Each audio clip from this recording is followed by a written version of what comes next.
BMC radio Malayalam വാർത്തകൾ നിങ്ങൾക്കായി അവതരിപ്പിക്കുന്നത് ഐമാക് കൊച്ചിൻ കലാഭവൻ. കലാവിദ്യാർത്ഥികൾക്ക് പ്രിയപ്പെട്ട ബഹ്റൈനിലെ കലാകേന്ദ്രം.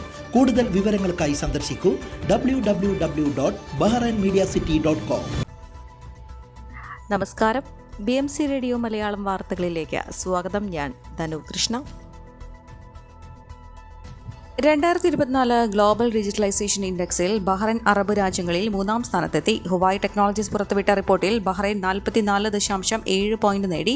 UAEയും സൗദിയുമാണ് അറബ് ലോകത്ത് ബഹ്റൈന് മുന്നിലുള്ളത്. ഡിജിറ്റൽ ഇൻഫ്രാസ്ട്രക്ചർ, ക്ലൗഡ് കമ്പ്യൂട്ടിംഗ്, സുസ്ഥിര ഊർജ്ജം തുടങ്ങിയ മാനദണ്ഡങ്ങളനുസരിച്ചാണ് ഗ്ലോബൽ ഡിജിറ്റലൈസേഷൻ ഇൻഡെക്സ് റിപ്പോർട്ട് പ്രസിദ്ധീകരിച്ചത്.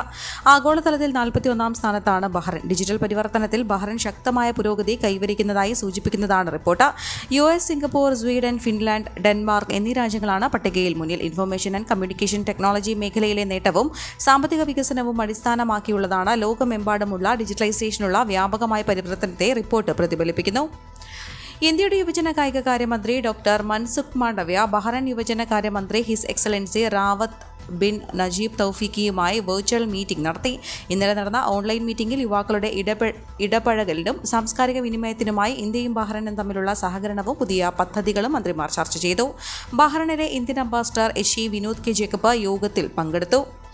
ബഹ്റൈൻ കേരളീയ സമാജം ഓണാഘോഷമായ ശ്രാവണം 2024 ഭാഗമായുള്ള ഈ വർഷത്തെ ഓണസദ്യ ഇന്ന് 27-ാം തീയതി വെള്ളിയാഴ്ച BKSDJ ഹാളിൽ രാവിലെ 11 മുതൽ ഉച്ചകഴിഞ്ഞ് 3 വരെ നടക്കും. ഈ വർഷം 6000-ലധികം അതിഥികൾക്ക് സ്വാദിഷ്ടമായ ഓണസദ്യ വിളമ്പാനുള്ള ഒരുക്കങ്ങളിലാണ് സമാജം അധികൃതർ. സദ്യ തയ്യാറാക്കാൻ പാചകകലയിലെ പ്രഗത്ഭൻ പഴയിടം മോഹനൻ നമ്പൂതിരിയും അദ്ദേഹത്തിന്റെ സംഘവും ബഹ്റൈനിലേക്ക് എത്തിച്ചേർന്നു. വിരുന്ന് നടക്കുന്ന DJ ഹാളിലേക്ക് അതിഥികൾക്ക് സുഗമമായ പ്രവേശനം ഉറപ്പാക്കാൻ വിപുലമായ ഒരുക്കങ്ങളാണ് BKS നടത്തിയിരിക്കുന്നത്. BKS general secretary Varghese Karaikal ഈ ക്രമീകരണങ്ങളുടെ പ്രാധാന്യം ചൂണ്ടിക്കാട്ടി. ഈ പരമ്പരാഗത വിരുന്ന് ആസ്വദിക്കാൻ ഗണ്യമായ ജനപങ്കാളിത്തം പ്രതീക്ഷിക്കുന്നുവെന്നും സദ്യാവേദിയിലേക്കുള്ള പ്രവേശനം സുഗമമാക്കാൻ എൻട്രി കൂപ്പണുകൾ ലഭിച്ച് എല്ലാവരും കൃത്യസമയത്ത് എത്തിച്ചേരണമെന്നും ഓണസദ്യ convener Unnikrishnan Pillai, Shravanam 2024 general convener Varghese George എന്നിവർ നിർദ്ദേശിച്ചു. വെള്ളിയാഴ്ച നടക്കുന്ന സദ്യയോടെ ഈ വർഷത്തെ സമാജം ഓണാഘോഷങ്ങൾക്ക് പരിസമാപ്തിയാകും. ഇന്ത്യൻ സ്കൂളിലെ നിലവിലെ ഭരണസമിതി വെറും പാവ കമ്മിറ്റിയാകരുതെന്നും 10,000-ലധികം വരുന്ന സാധാരണക്കാരായ വിദ്യാർത്ഥികളുടെ പഠന സൗകര്യത്തിന് തടസ്സം സൃഷ്ടിക്കരുതെന്നും united parent panel. Indian school രക്ഷിതാക്കൾ ഫീസ് കുടിശ്ശിക വരുന്നത് കാരണം സ്കൂൾ നടത്തിക്കൊണ്ടു പോകാൻ ബുദ്ധിമുട്ടാണെന്ന സ്കൂൾ ചെയർമാന്റെ നിലപാട് വിചിത്രപരവും നിരുത്തരവാദപരവുമാണെന്നും UPP ഭാരവാഹികൾ വാർത്താ സമ്മേളനത്തിൽ പറഞ്ഞു. വാർത്താ സമ്മേളനത്തിൽ UPP നേതാക്കളായ doctor Suresh Subrahmanyam, Anil UK, Harish Nair, Jyothish Panicker, FM Faisal, doctor Sreedevi തുടങ്ങിയവർ പങ്കെടുത്തു. അറബ് ഗൾഫ് മേഖലയിൽ നിന്ന് വിസയില്ലാതെ അമേരിക്കയിലേക്ക് യാത്ര ചെയ്യാൻ കഴിയുന്ന ആദ്യ രാജ്യമായി ഖത്തർ. വിസരഹിത പ്രവേശനം അനുവദിക്കുന്ന രാജ്യങ്ങളുടെ പട്ടികയിൽ ഖത്തറിനെ ഉൾപ്പെടുത്തിക്കൊണ്ട് US ആഭ്യന്തര സുരക്ഷാ വിഭാഗം പ്രഖ്യാപനം വന്നതോടെയാണ് ഖത്തറി പൗരന്മാർക്ക് വിസയുടെ നൂലാമാലകളില്ലാതെ തന്നെ അമേരിക്കയിലേക്ക് പറക്കാനുള്ള അവസരം ഒരുങ്ങിയത്. ഡിസംബർ 1 മുതൽ പ്രാബല്യത്തിൽ വരുന്ന പദ്ധതി പ്രകാരം ഖത്തറിലെ പൗരന്മാർക്ക് അമേരിക്കയിലെത്തി 90 ദിവസം വരെ വിസയില്ലാതെ താമസിക്കാം. ഇരു രാജ്യങ്ങളും തമ്മിലെ ശക്തമായ ഉഭയകക്ഷി നയതന്ത്ര സുരക്ഷാ സൗഹൃദത്തിന്റെ ഭാഗമായാണ് അപൂർവം രാജ്യങ്ങൾ മാത്രം ഇടപിടിച്ച വിസരഹിത പ്രവേശന പട്ടികയിൽ ഖത്തറിനെയും ഉൾപ്പെടുത്തിയത്. ഇത് പ്രകാരം അമേരിക്കൻ പൗരന്മാർക്കും ഖത്തറിലേക്ക് വിസയില്ലാതെ യാത്രയും 90 ദിവസത്തെ താമസവും അനുവദിക്കും. അമേരിക്ക വിസരഹിത പ്രവേശനം അനുവദിക്കുന്ന 42-ാമത്തെ രാജ്യമായാണ് ഖത്തർ ഇടം പിടിച്ചത്. ഏഷ്യയിൽ നിന്ന് ജപ്പാൻ, ദക്ഷിണ കൊറിയ, തായ്വാൻ, സിംഗപ്പൂർ രാജ്യങ്ങൾ മാത്രമാണ് വിസയില്ലാതെ യാത്രാനുമതിയുള്ളവരുടെ പട്ടികയിലുള്ളത്. വിനോദസഞ്ചാരം, ബിസിനസ് ആവശ്യങ്ങൾക്കുള്ള യാത്രകൾക്ക് മാത്രമാണ് ഇതുവഴി അനുവാദം ലഭ്യമാക്കുക. വിവിധ സുരക്ഷാ നിയമ മാനദണ്ഡങ്ങൾ പരിഗണിച്ചു മാത്രമാണ് അമേരിക്കയുടെ വിസരഹിത രാജ്യങ്ങളുടെ പട്ടിക നിശ്ചയിക്കുന്നത്. UAE ഇന്ത്യ സെക്ടറിൽ വെട്ടിക്കുറച്ച സൗജന്യ ബാഗേജ് പുനഃസ്ഥാപിച്ച എയർ ഇന്ത്യ എക്സ്പ്രസ് ഇന്നലെ അർദ്ധരാത്രി 12 മണിക്ക് ശേഷം ബുക്ക് ചെയ്യുന്ന ടിക്കറ്റ് ഉടമകൾക്ക് 30 കിലോ ബാഗേജ് കൊണ്ടുപോകാം. കഴിഞ്ഞ ഓഗസ്റ്റ് 19 ശേഷം ടിക്കറ്റ് ബുക്ക് ചെയ്തവർക്കാണ് ബാഗേജ് പരിധി 30-ൽ നിന്ന് 20 കിലോയാക്കി കുറച്ചിരിക്കുന്നത്. വെട്ടിക്കുറച്ച ബാഗേജ് പരിധി പുനഃസ്ഥാപിക്കണമെന്നും ആവശ്യപ്പെട്ട് എയർലൈൻ അധികൃതർക്കും കേന്ദ്ര സംസ്ഥാന സർക്കാരുകൾക്കും വ്യോമയാന മന്ത്രാലയത്തിനും പ്രവാസികൾ പരാതി നൽകിയിരുന്നു.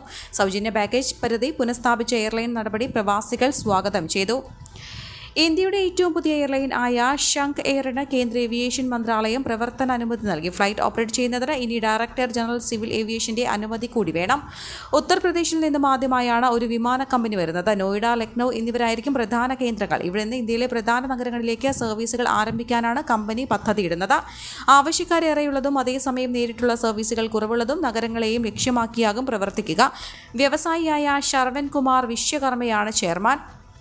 കേരള ഹൈക്കോടതി ചീഫ് ജസ്റ്റിസായി ജസ്റ്റിസ് നിതിൻ മധുകർ ജംദാർ സത്യപ്രതിജ്ഞ ചെയ്ത് അധികാരമേറ്റു. രാജ്ഭവനിൽ നടന്ന ചടങ്ങിൽ ഗവർണർ ആരിഫ് മുഹമ്മദ് ഖാൻ സത്യവാചകം ചൊല്ലിക്കൊടുത്തു. മുഖ്യമന്ത്രി പിണറായി വിജയനും പ്രതിപക്ഷ നേതാവും വേദിയിൽ സന്നിഹിതരായിരുന്നു. സെപ്റ്റംബർ 21 ജസ്റ്റിസ് നിതിൻ മധുകറിനെ കേരള ഹൈക്കോടതി ചീഫ് ജസ്റ്റിസായി നിയമിച്ചത്. ഈ വർഷം ജൂലൈയിൽ ജസ്റ്റിസ് AG ദേശായി വിരമിച്ചതിനെ തുടർന്നാണ് പുതിയ ചീഫ് ജസ്റ്റിസായി നിതിൻ മധുകർ ജംദാർ അധികാരമേൽക്കുന്നത്.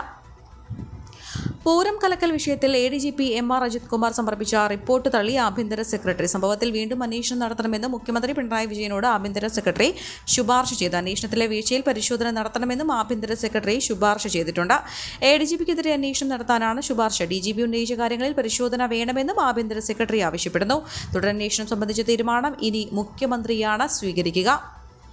72 ദിവസത്തെ കാത്തിരിപ്പിനൊടുവിൽ ഇന്നലെയാണ് ശിരൂരിലെ മണ്ണിടിച്ചിൽ കാണാതായ കോഴിക്കോട് സ്വദേശി അർജുന്റെ മൃതദേഹവും ലോറിയും കണ്ടെത്തിയത്. അർജുൻ എവിടെ എന്ന വലിയ ചോദ്യത്തിന് ഉത്തരം കിട്ടിയെന്നായിരുന്നു അർജുന്റെ സഹോദരി അഞ്ജുവിന്റെ പ്രതികരണം. വൈകിയെങ്കിലും അവനെ കണ്ടെത്തിയെന്നും മനുഷ്യസാധ്യമല്ലാത്ത കാര്യമായിരുന്നുവെന്നും അർജുന്റെ സഹോദരി അഞ്ജു പ്രതികരിച്ചു. ലോകമെമ്പാടുമുള്ള മലയാളികൾ കൂടെ നിന്നു. ദൗത്യം വിജയകരമാക്കാൻ കൂടെ നിന്ന മാധ്യമങ്ങൾക്ക് നന്ദിയെന്നും പ്രതിസന്ധി നിറഞ്ഞ സമയമാണ് കടന്നുപോയത്. വ്യാജവാർത്തകളുമായി യൂട്യൂബ് ചാനലുകൾ മുതലെടുത്തു. വ്യാജവാർത്തകൾ വളരെ വിഷമിപ്പിച്ചു. ഡ്രഡ്ജിംഗ് സാധ്യമാക്കിയ കർണാടക സർക്കാരിനോട് ഒപ്പം നിന്ന് എല്ലാവരോടും ഒരുപാട് നന്ദിയുണ്ടെന്നും അഞ്ജു കൂട്ടിച്ചേർത്തു. സംസ്ഥാനത്ത് ഇന്ന് ഒറ്റപ്പെട്ടിടങ്ങളിൽ ഇടിമിന്നലോട് കൂടിയ മഴയ്ക്ക് സാധ്യതയെന്ന് കേന്ദ്ര കാലാവസ്ഥാ വകുപ്പ്. ചക്രവാത ചുഴിയുടെ സ്വാധീന ഫലമായാണ് വീണ്ടും മഴ കനക്കുന്നത്. ഇന്നു മുതൽ വീണ്ടും മഴ കനക്കും. ഇടിമിന്നലോട് കൂടിയ ശക്തമായ മഴയാണ് കേന്ദ്ര കാലാവസ്ഥാ വകുപ്പ് പ്രവചിച്ചിരിക്കുന്നത്. നാളെ 4 ജില്ലകളിലാണ് യെല്ലോ അലർട്ട് പ്രഖ്യാപിച്ചിരിക്കുന്നത്. തിരുവനന്തപുരം, കൊല്ലം, പത്തനംതിട്ട, ഇടുക്കി എന്നീ ജില്ലകളിലാണ് യെല്ലോ അലർട്ട്. ഞായറാഴ്ചയും തിങ്കളാഴ്ചയും പത്തനംതിട്ട, എറണാകുളം, ഇടുക്കി, തൃശൂർ, കോഴിക്കോട്, വയനാട്, കണ്ണൂർ എന്നീ ജില്ലകളിലും യെല്ലോ അലർട്ട് പ്രഖ്യാപിച്ചിട്ടുണ്ട്. അതേസമയം മണിക്കൂറിൽ 30 മുതൽ 40 കിലോമീറ്റർ വരെ വേഗതയിൽ വീശിയേക്കാവുന്ന കാറ്റിനും സാധ്യതയുണ്ടെന്നും കേന്ദ്ര കാലാവസ്ഥാ വകുപ്പ് അറിയിച്ചു.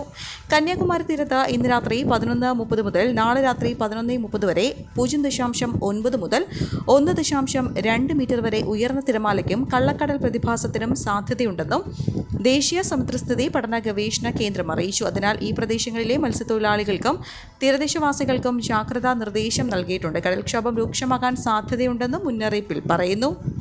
ഈ വാർത്തയോടുകൂടെ BMC റേഡിയോ മലയാളം വാർത്തകൾ സമാപിക്കുന്നു. നന്ദി, നമസ്കാരം.